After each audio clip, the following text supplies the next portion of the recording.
Hello दोस्तों, आपका हमारे चैनल शो टॉक वन में आपका स्वागत है। और आज हम बात करेंगे इक्विटी से रिटायरमेंट फंड कैसे मैनेज किया जाए।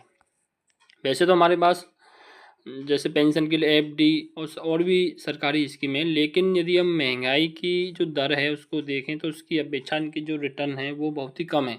इसके लिए हम इक्विटी को एक विकल्प के तौर पर देख सकते हैं, क्योंकि बात लॉन्ग टर्म की है। 25 से 30 साल का समय हमारे पास है, इसलिए इक्विटी एक बेहतर विकल्प हमें लगता है। यदि हम बात करें पिछले 20 वर्षों में निफ्टी 50 इंडेक्स के रिटर्न्स की, तो 12 से 13% सालाना औसत रिटर्न निफ्टी 50 ने दिया है। और जबकि इसकी तुलना में जो हमारी हमारी पारंपरिक बचत हैं, उन्होंने उनसे हमें 5 से 7% सालाना रिटर्न ही मिलता है, जो कि आप जानते हैं हमारे रिटायरमेंट फंड के आकार पर जो कि बहुत ही महत्वपूर्ण प्रभाव डालता है।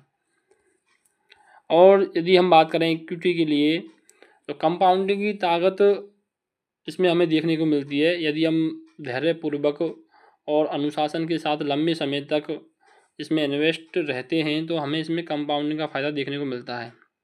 जैसे हम इसे एक उदाहरण से समझ सकते हैं।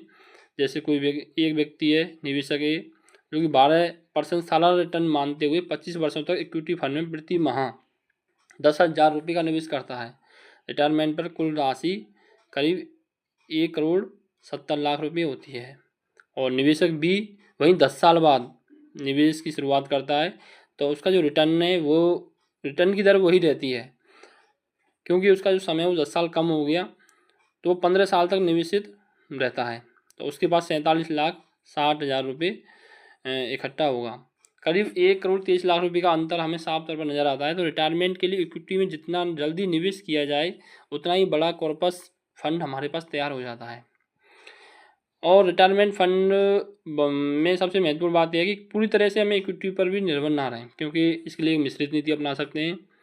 जब आपका रिटायरमेंट के आप पास हैं, तो उसमें आप अपने जो फंड्स को डेट फंड या एफडी में स्विच कर सकते हैं।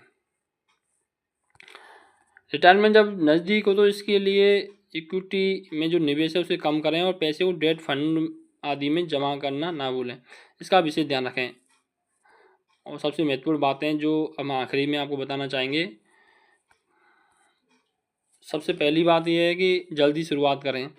कंपाउंडिंग का फ़ायदा लेने के लिए हमें इक्विटी में ज़रूरी है कि हम इसकी जल्द से जल्द शुरुआत करें, जिसे मैंने एक उदाहरण के द्वारा आपको समझाया। और हमारा जो सारा पैसा है वो एक ही सेक्टर में ना रहे।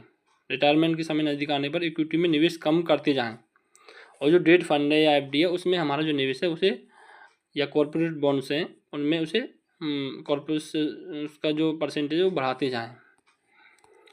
और सबसे महत्वपूर्ण बात है पेशेंस। आप धैर्य रखें, लंबे समय तक इक्विटी में उतार चढ़ाव से ना घबराएं। और यदि आप लंबे समय तक इसमें इन्वेस्ट रहते हैं तो आपको एक अच्छा कंपाउंडिंग का फ़ायदा देखने को मिलता है और एक अच्छा फंड आपके पास जमा हो जाता है। Thank you for watching. आपके यदि कोई सवाल हैं तो आप हमें कमेंट कर सकते हैं। चैनल को लाइक करें यदि आपको हमारी जानकारी अच्छी लगी है, और सब्सक्राइब करें और इसे शेयर करें ताकि और लोग भी इसके बारे में जान सकें। Thank you.